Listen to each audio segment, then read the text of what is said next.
Thank you very much, Ingvild.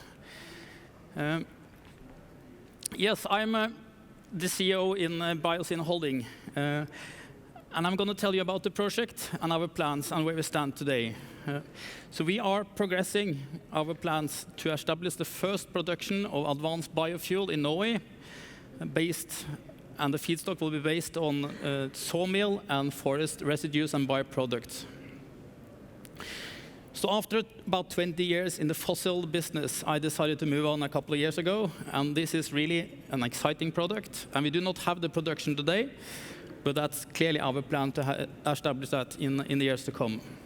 And to make this happen, we have decided to use the Shell technology. It's a hydropyrolysis technology called IH².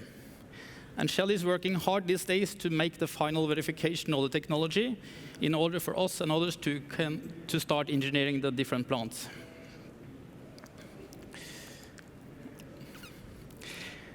We strongly believe that once we have solved the first plant, we can make a roll-up plan, and we have ambitions in Norway to have several facilities. But clearly our focus today is to make the first one, and that's going to be located in Åmli in Agder. It's quite a big investment, and there are some risks involved. And clearly to carry such a product through, we are depending on strong partners. So currently Biozin Holding is owned by Bergen & Holm. That's the second largest sawmill company in Norway. And we also have the Swedish refinery and oil company, Preem, as an owner in our company. So what is Biozin? We're going to make a light, renewable, advanced biocrude. Light meaning it will not contain any heavy fractions, like fractions typically ending up in asphalt and heavy fuel oil. This product has a boiling range that meets the typical gasoline or naphtha specification down to distillate. And the beauty, in between gasoline and diesel, there is jet fuel or kerosene. Actually, if the refinery that takes this product decide to maximize the jet production from Biozin, they will make about 50% of the Biozin volume can end up in jet fuel. And as we just heard a few minutes ago, there are some customers for that in the coming years. This product will replace the typical regular fossil crude oil going into refinery. It will go through the regular refinery processes, and the final products will meet today's specifications.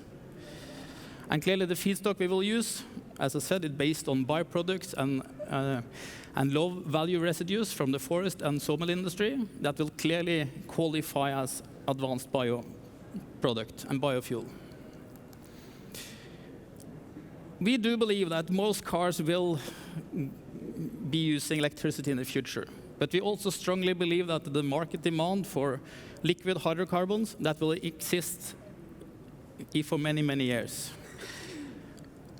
And Biozin will reduce the CO2 emission by approximately 90% compared to use of fossil fuel oil. So we think this is a good contributor and a part of the solution to have the green shift happening. The feedstock availability in Norway is excellent. We're going to locate our plant next to a sawmill, so quite a big portion of our feedstock will come directly from the sawmill. But surrounding Åmli, there are also very good access to the remaining feedstock requirements. And as I mentioned, such a project will require quite heavy partners. So we are covering now the Bergen & Holm cover the logistics and the feedstock. We have Preem on the refining side, and in between Shell will then finally solve the technical and the technology we're going to use. So that's why we also are fairly confident that this is going to happen.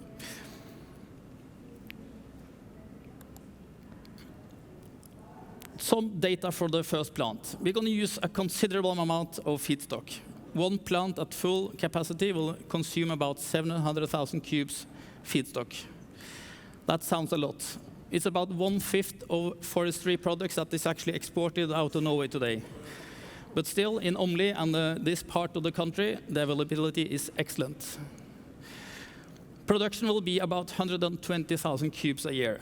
And if you then decide to maximize this into jet, it corresponds to about 5% of the total jet demand in Norway. So it's quite considerable. And it's a big investment. Today we talk about 3.5 billion Norwegian kroner per plant. Just after me, there will be a political debate here. I don't think we ask for too much, but we have some wishes and some requests, so I want to mention today. Such an investment is really a long-term investment. It's not paying back in 2 years. So for us, it's really critical that the policy is stable and is long-term, and it's not shifting every autumn.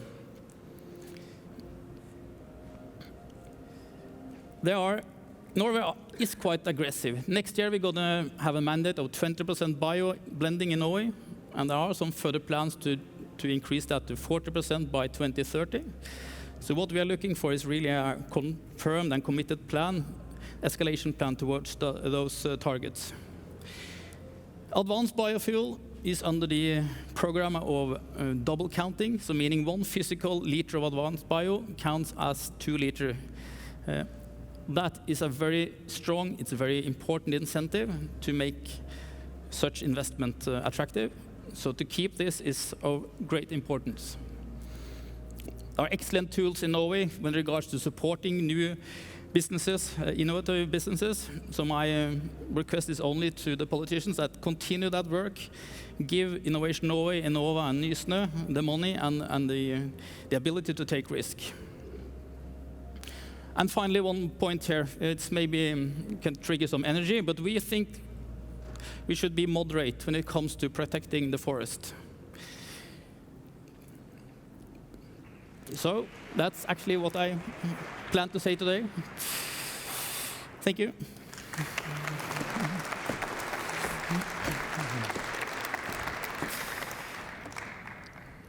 As I gave, okay.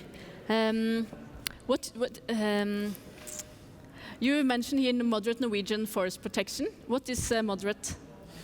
Yeah, I expect it's not a big surprise. I get that question. In Norway, we have a huge growth that is not utilized. It's about the harvest in Norway is about half what is growing in the forest. So we think there are no risk of deforestation.